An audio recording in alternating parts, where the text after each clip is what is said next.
Good evening, my friend. Thank you for being here tonight. This is your time to take care of yourself and relax. Your quiet corner of the world where gentle stories wrap around you like a soft blanket at the end of the day, helping you drift into a deep, restful sleep. I'm your host, Melissa, and I'll be reading to you tonight from the Gentle Library. Take a moment to get comfortable. Adjust your pillows and settle into your blankets. Find that perfect position where your body can finally, fully relax. When you're ready, let your eyes gently close.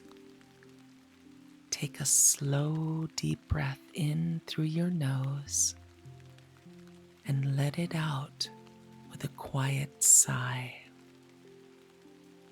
Notice how that feels, that simple act of breathing, the air filling your lungs, the gentle release. You've made it through another day, and now it's time to let that day go. Let your shoulders drop away from your ears. Soften your jaw. Unclench your teeth if they're held tight. Let your tongue rest gently in your mouth. Release any tension in your hands and your fingers, your wrists. Feel your belly soften, your hips release, and your legs grow heavy and warm. There's nothing you need to hold on to right now. Nothing to brace against, nothing to prepare for. This moment is just for rest. Take another easy breath and let it go. If your mind is still busy replaying the day, planning tomorrow, spinning through thoughts, that's okay. You don't need to stop your thoughts. You don't need to empty your mind. Just let them be, like rain falling in the background, present but not demanding your attention. You can think and still rest. You can have thoughts and still let go. With each breath, you're softening a little more, sinking a little deeper, letting this quiet evening hold you. Feel the darkness behind your closed eyes. Feel the stillness of your room. And feel the gentle pull of sleep beginning to reach for you.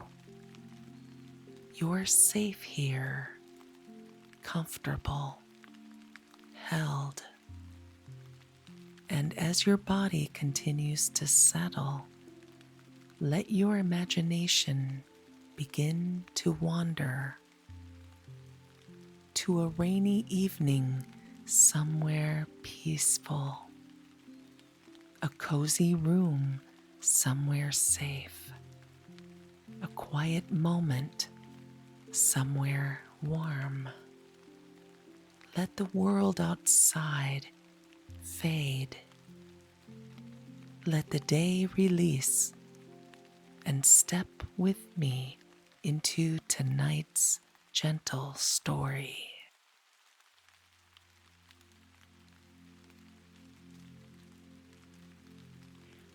It was the kind of evening that arrived softly without announcement.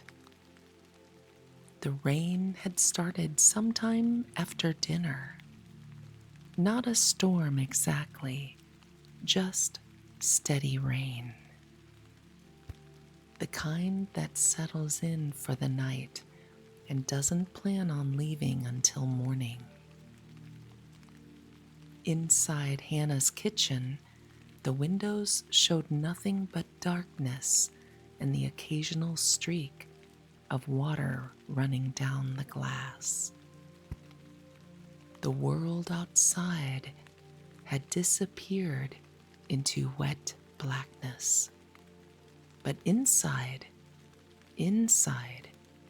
was warm, dry, safe. The men were gone.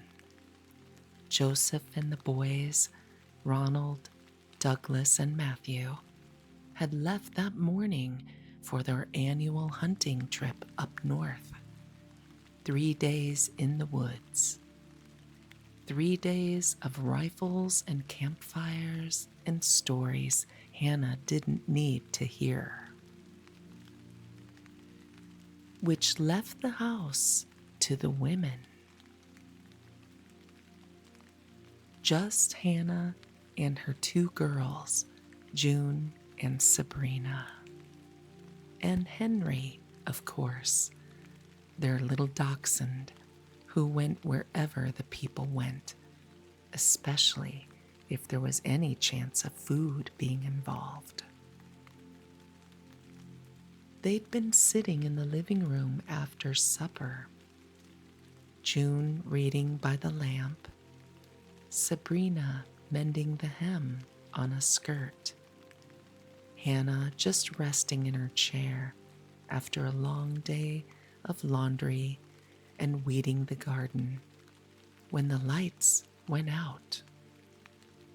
Not dramatically, no crash of thunder, no lightning flash, just a quick click, and then darkness, complete darkness.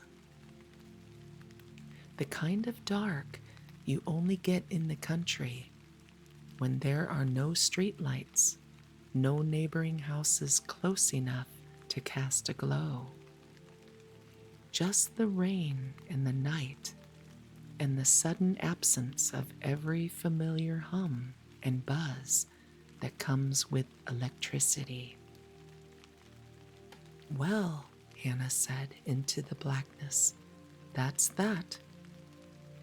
June's voice came from somewhere to the left. "Power's out." "Seems so." A pause. The sound of rain on the roof, steady and patient. Then Sabrina's voice, younger, a little uncertain. "Should we get candles?" "I suppose we should." They moved through the dark house with the ease of women who knew every corner, every piece of furniture, every step by heart. Hannah led the way to the kitchen, one hand trailing along the wall, her feet finding the path they'd walked 1,000 times before. The pantry was where they kept the candles. Hannah knew exactly which shelf, exactly how far back. Her fingers found them, tall white tapers, and some shorter, stubbier ones that would sit better on the counter. The matches were on the shelf above in a tin box that rattled slightly when she picked it up. "Found them," she said. She struck a match. The sudden flare of light was shocking after so much darkness. June and Sabrina's faces appeared in the glow, both squinting slightly, both looking younger somehow in the uncertain light. Hannah lit the first candle, then another, then a third. One by one, the kitchen began to emerge from the darkness. Not all at once, gradually, like a photograph developing in a dark room. The big wooden table in the center of the room, 7 chairs around it, though only 3 would be occupied tonight. The old icebox in the corner, its white enamel gleaming faintly. The cuckoo clock on the wall, its pendulum still swinging even without electricity to light the face. June took a candle to the counter. Sabrina placed one on the windowsill. Hannah set 2 on the table, letting wax drip onto saucers to hold them steady. The kitchen filled with warm, golden, flickering light, soft light, the kind that doesn't show every smudge, every worn spot, every imperfection. The kind that makes everything look the way it feels, warm, lived in, loved. Henry appeared in the doorway, his short legs carrying him purposefully into the kitchen. He'd been asleep under Sabrina's chair in the living room, but the activity had woken him, and activity, in his experience, often led to dropped food. He positioned himself strategically in the middle of the kitchen floor, right where anyone carrying anything would have to step carefully around him. "Henry," June said, not unkindly, "you're going to get stepped on." He didn't move. His dark eyes reflected the candlelight as he watched every movement, every hand, every bowl. Hannah laughed. "He knows what he's doing. He always does." The rain continued its steady drumming on the roof, on the windows, a constant soothing sound.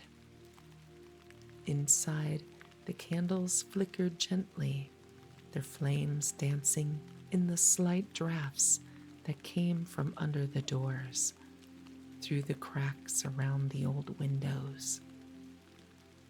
Hannah stood in the center of her kitchen, looking around, at the candles, at her daughters, at the rain-dark windows, at the familiar shapes of everything she'd worked with for so many years. And something occurred to her. "You know what?" she said. June looked up. "What?" "We should make something." Sabrina, who was settling a candle more securely on its saucer, paused. "Make something? Now? Without power?" "Why not?" Hannah moved to the icebox. It would stay cold for hours, even without electricity. She opened the door. The hinges creaked slightly, a familiar sound, and pulled out a large bowl covered with a clean dish towel. "I've got fresh peaches from yesterday's picking." She set the bowl on the table and lifted the towel. Even in candlelight, the peaches were beautiful, ripe. That perfect stage where the skin had just a little give when you pressed it, where the scent was pure summer concentrated into fruit. A dozen of them, maybe more, nestled together in the bowl. June came closer, drawn by the sight. "You want to bake something? By candlelight?" "Well," Hannah said reasonably, "we'll need the oven for baking." Can't do that without power, but we can do everything else. The mixing, the preparing, and who knows, maybe the power will come back on by the time we're ready to bake. Sabrina had moved to the table now too, looking at the peaches. She was maybe 14, maybe 15, old enough to be useful in the kitchen, young enough that the idea of baking by candlelight still seemed like an adventure. What would we make? Hannah smiled. Peach cobbler. And there was something about the way she said it, something about the warmth of the candles and the sound of the rain and the fact that the men were gone and the house was theirs and time didn't matter and no one would be expecting anything from them in the morning. That made it sound not just reasonable, but necessary. Your blue ribbon cobbler? June asked. Is there any other kind? June was already moving toward the pantry. Then we'd better do it right. Wait, Sabrina held up a hand. Can we really stay up to finish it? Hannah looked at her youngest daughter, saw the hope there, the desire for permission, for this night to be special. No bedtime tonight, Hannah said. No rules, no schedules, just us. We'll make cobbler and we'll stay up as late as it takes, or as late as we want, whichever comes last.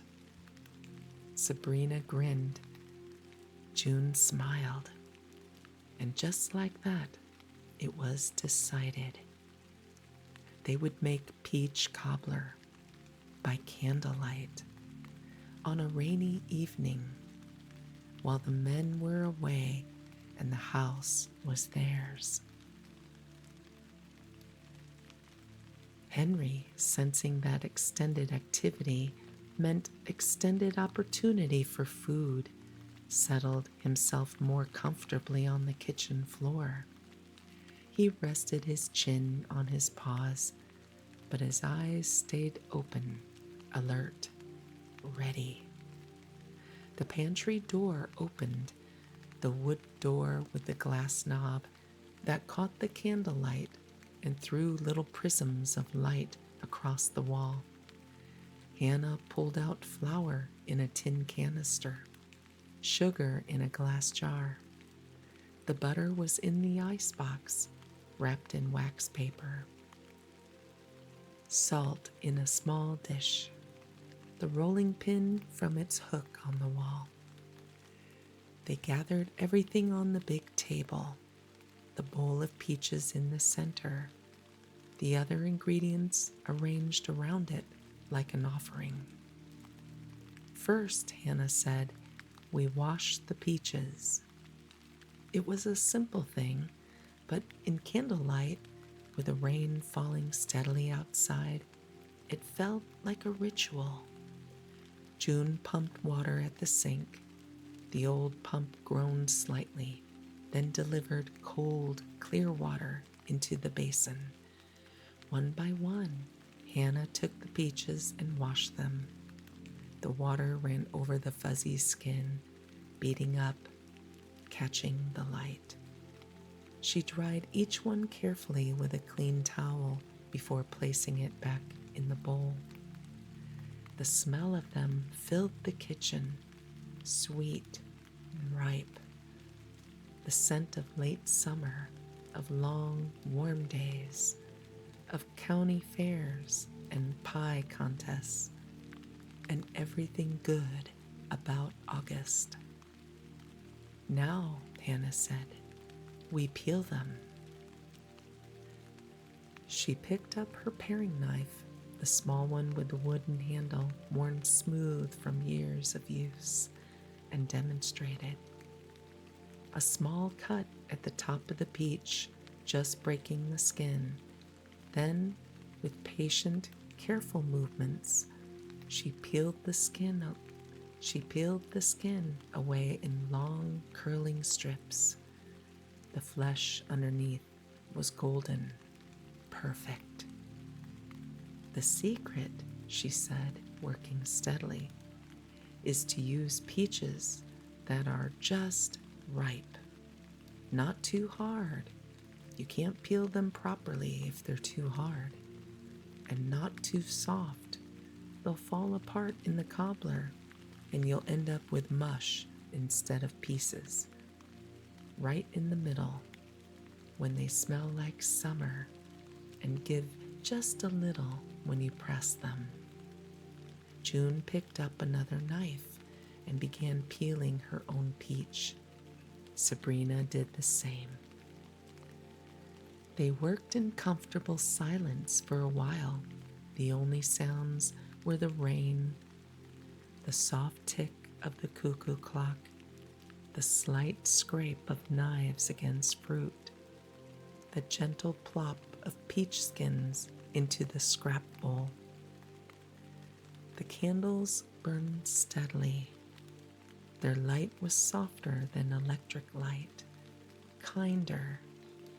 It made the kitchen look timeless, like this could be happening 50 years ago, or 50 years from now, or any time at all when women gathered in a kitchen to make something sweet and good.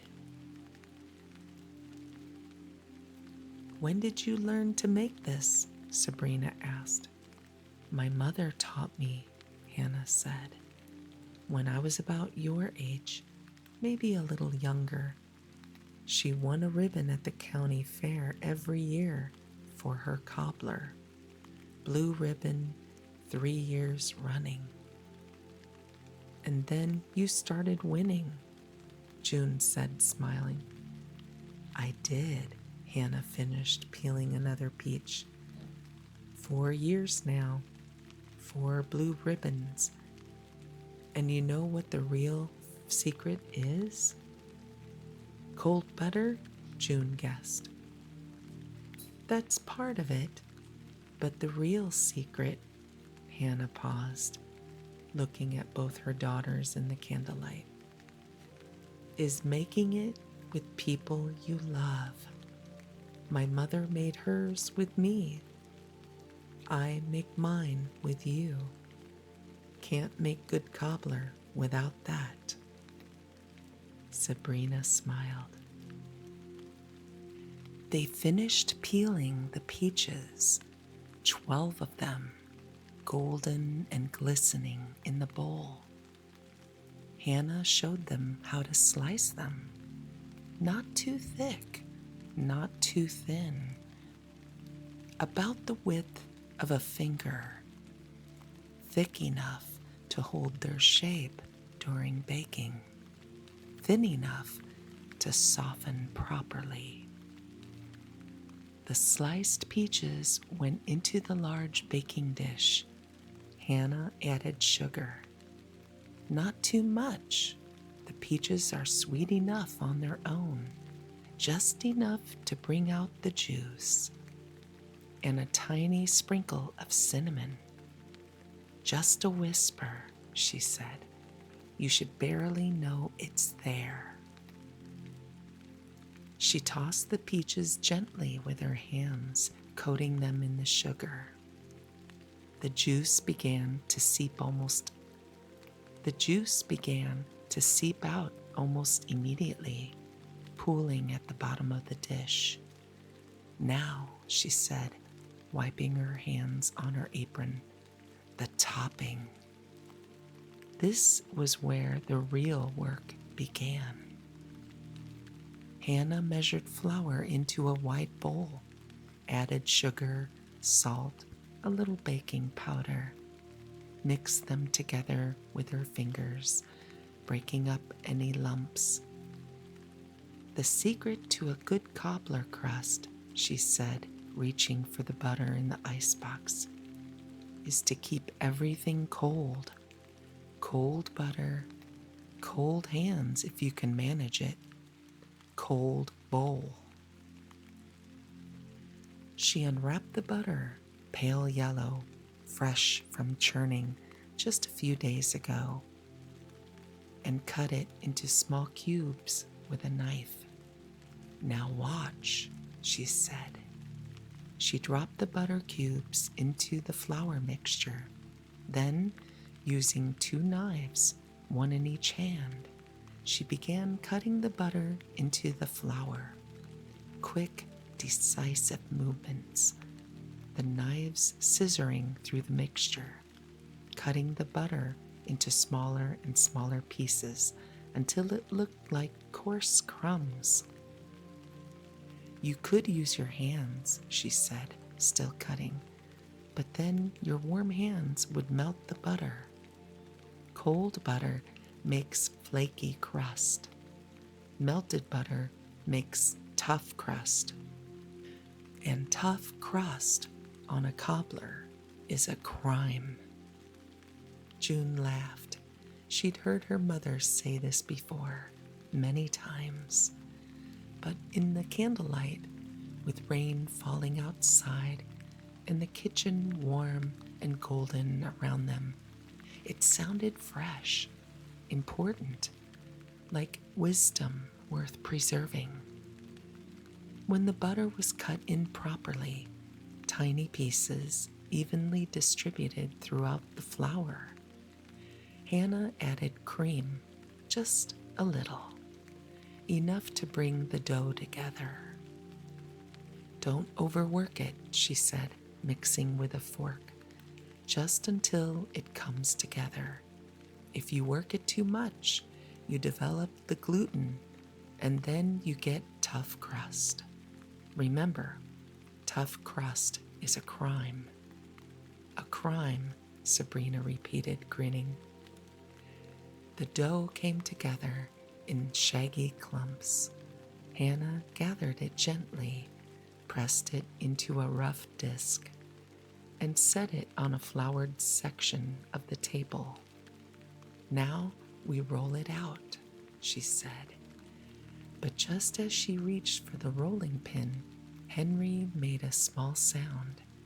Not quite a whine, more of a reminder, a gentle suggestion that he was still there, still waiting patiently, and surely someone had noticed what a very good boy he was being. Hannah looked down at him. He looked up at her. His eyes were hopeful, but not demanding. Patient, trusting that his patience would be rewarded. She pinched off a small piece of raw dough, barely worth eating, and held it out to him. Henry took it delicately from her fingers, so gently, as if it were the most precious thing in the world. He chewed it slowly, savoring every moment. "You're spoiling him," Sabrina said, though her tone suggested she thought this was perfectly fine. "He's already spoiled," June replied, and then she too pinched off a small piece of dough and gave it to Henry. He accepted this second gift with equal delicacy, equal gratitude. He wagged his tail just a little, just enough. Hannah rolled out the dough on the floured table. The rolling pin was old, worn smooth from years of use. It had belonged to her mother, and to her mother's mother before that. The wood was pale from countless washings. The handles fitted perfectly to her hands. She rolled the dough into a rough circle, about 1/2 inch thick. Not too thin. It needed to hold up to the juicy peaches underneath. Not too thick. It needed to bake through properly. When it was ready, she lifted it carefully and laid it over the peaches in the baking dish. It didn't cover them completely. Cobbler wasn't meant to. Just most of the way. Enough to create a top crust while leaving some of the peaches exposed around the edges. She trimmed the excess dough, crimped the edges with her fingers, and cut 3 small slits in the top to let steam escape. There, she said, stepping back, ready to bake. They all looked at the assembled cobbler. Even in candlelight, it was beautiful. The golden dough over the sliced peaches, the sugar and cinnamon mixed with fruit, the crimped edges, the promise of what it would become. But the oven was still cold, dead, waiting for electricity to bring it back to life. Well, June said, I suppose we wait. They sat at the big table, 3 women and 1 small dog. The 7 chairs around them mostly empty, the candles burning steadily, the rain drumming its patient rhythm on the roof. The cuckoo clock ticked. The minutes passed. No one felt the need to fill the silence with words. Just being together was enough. Just this kitchen, these candles, this waiting for what would come next. At 10:30, the cuckoo bird emerged from its little door, announced the hour in his mechanical voice, then retreated. The lights came back on. Not gradually, all at once. The overhead fixture blazed to life. Harsh, bright, too much. They all squinted, blinked.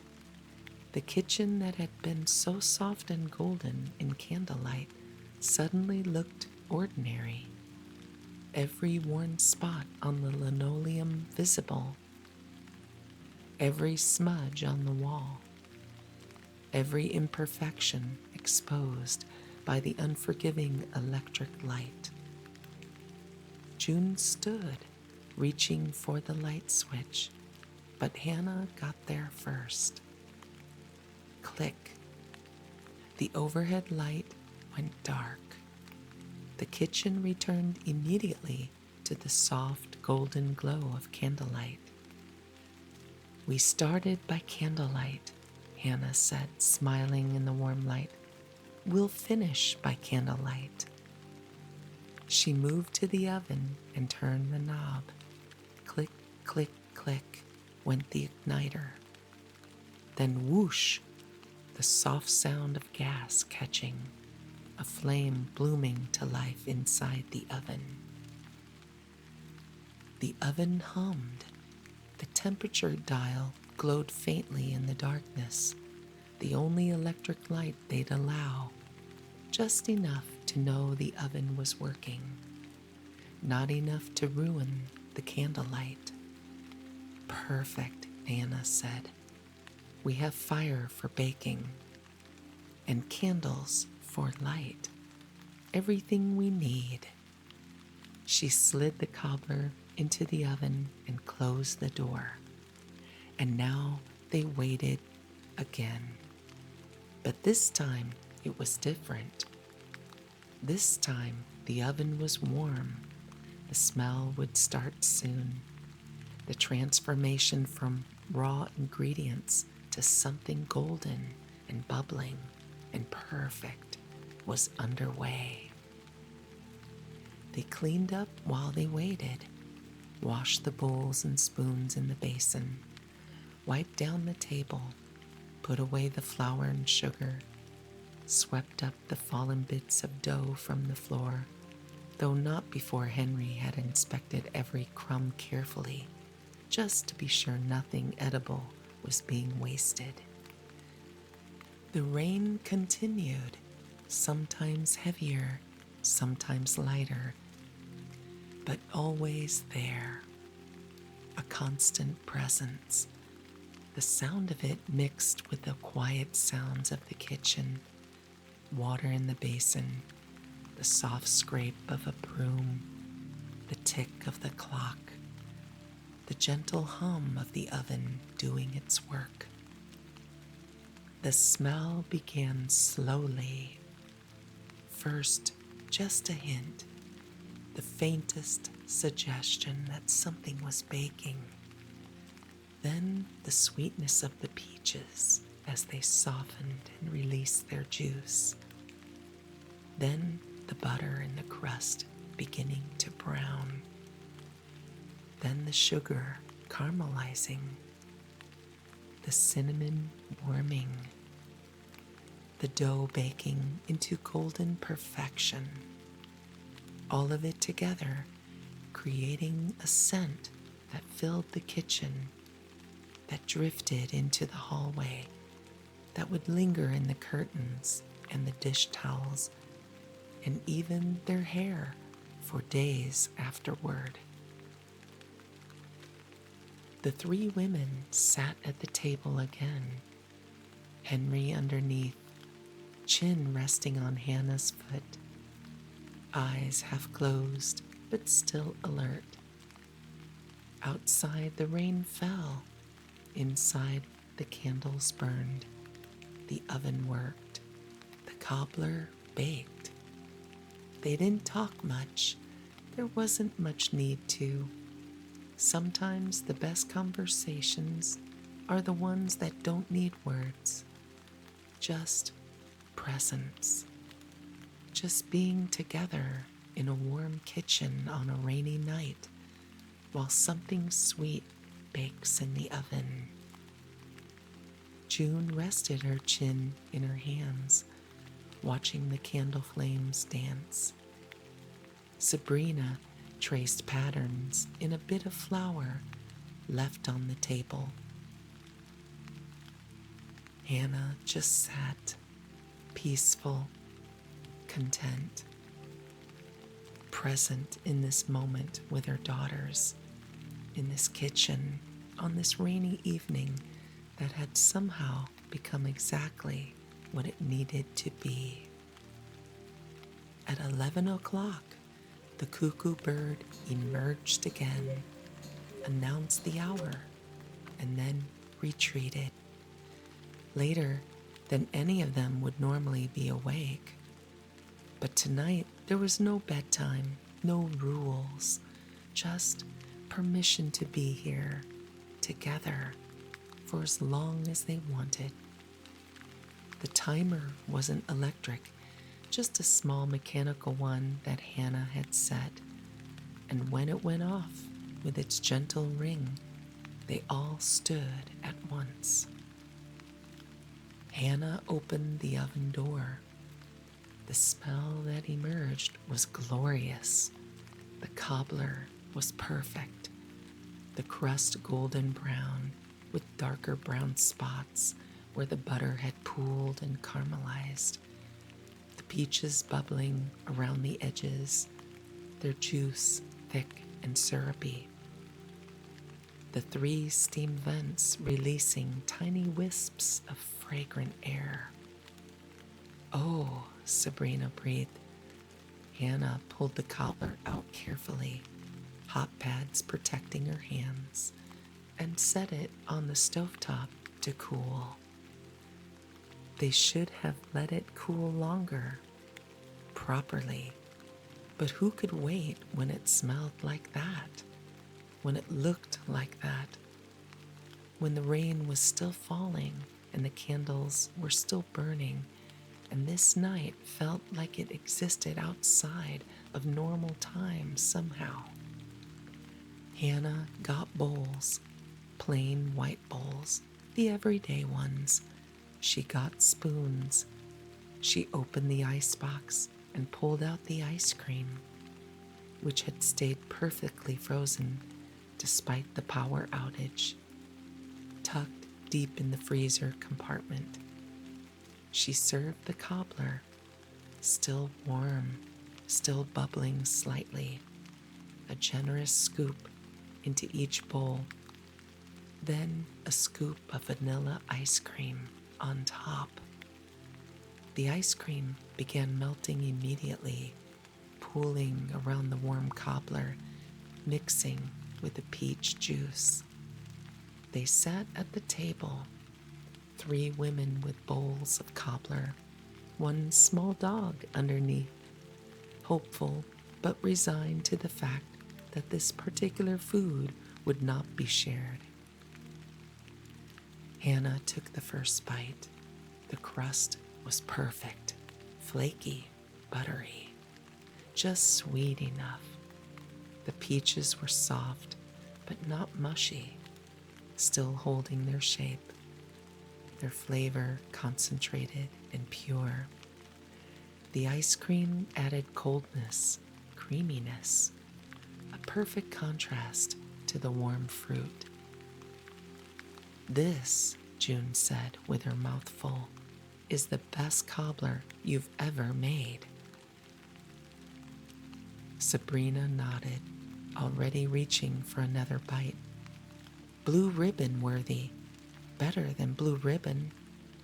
Hannah smiled. "It's the same cobbler I always make." "No," June shook her head. "This one's different. This one's special."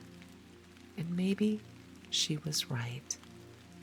Maybe there was something about making it by candlelight, about making it on a rainy evening when the power went out and came back and they chose candles anyway, about making it together, just the 3 of them, with no men to cook for and no schedule to keep, and nothing required of them except to be here, together, making something sweet.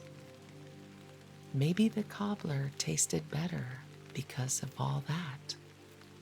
Or maybe it tasted the same as it always had, and what was different was them, was this moment, was the permission to be right here, right now, eating warm cobbler by candlelight while rain fell outside. They ate slowly, savoring every bite, scraping their bowls clean, going back for seconds because why not?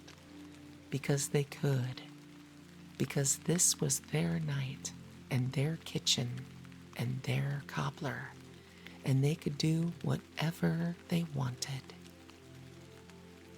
The candles burned lower, the wax pooling in the saucers, the flames smaller but steady. The rain continued its patient drumming, and the cuckoo clock ticked toward midnight. Henry slept under the table, his belly slightly rounder than it had been earlier, though he'd only had 2 small pieces of raw dough. But he slept the sleep of a dog who'd spent an evening in the company of people he loved in a warm kitchen, and that was enough. By midnight, the candles had burned very low. The cobbler pan sat on the counter, more than half gone. They'd put the rest away, covered, for tomorrow, but they'd eaten plenty, more than plenty. The kitchen smelled like peaches and butter and cinnamon and rain and candle wax and home. "We should probably go to bed," Hannah said, but she made no move to stand. "We probably should," June agreed, also not moving. They sat a little longer in the candlelight, in the rain sound, in the warm kitchen. in each other's company. Finally, well past midnight, they did stand. They blew out the candles one by one. The kitchen darkened with each extinguished flame until only one remained. Hannah picked up this last candle and led the way upstairs. June and Sabrina followed. Henry brought up the rear, his short legs taking the stairs one at a time, his claws clicking softly on the wood. They said their good nights at the top of the stairs. Hannah went to her room, June to hers, Sabrina to hers, and Henry, after a moment's consideration, followed Hannah, because that's where he usually slept, and because even on special nights, some routines were worth keeping. In their separate rooms, 3 women changed into nightgowns, climbed into beds, pulled up quilts that were still too warm for the weather, but felt comforting anyway. And they slept. The deep, satisfied sleep of people who'd slept an evening exactly as it should be spent, making something sweet together by candlelight, while rain fell on the roof and the world outside disappeared and time stopped mattering, and all that existed was a kitchen and some peaches and the permission to stay up late and be exactly where you were, doing exactly what you were doing, with exactly the people you wanted to be with. Downstairs, the kitchen was dark and quiet. The cobbler pan sat on the counter, still holding the promise of tomorrow's breakfast. The oven was off. The candles were out. But if you'd walked in, if you could have, you would have smelled it still. Peaches, butter, cinnamon, and rain.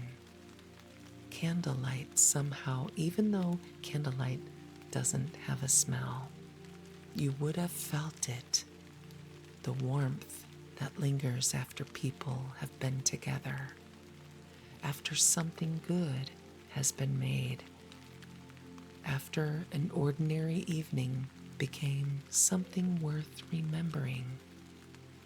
And somewhere, in some way that defied explanation, the kitchen held it, this night, this rain, these women, this cobbler made by candlelight, held it gently and quietly, the way kitchens do when they've been witness to love. The rain fell softer now, the storm moving on. By morning, it would be clear. The men would come home the day after, full of stories about their hunt. Life would return to normal schedules and routines and the steady rhythm of work that needed doing. But for now, in the deep part of night, while Hannah and her daughters slept and one small dog dreamed, and the rain whispered its last goodbyes to the roof, the kitchen remembered. A rainy evening, candles, peaches, the laughter, the cuckoo clock keeping time, permission to stay up late, the choosing of candlelight over harsh, bright lights, the making of something sweet, Just the girls, just the kitchen, just this night. Making Cobbler by candlelight together.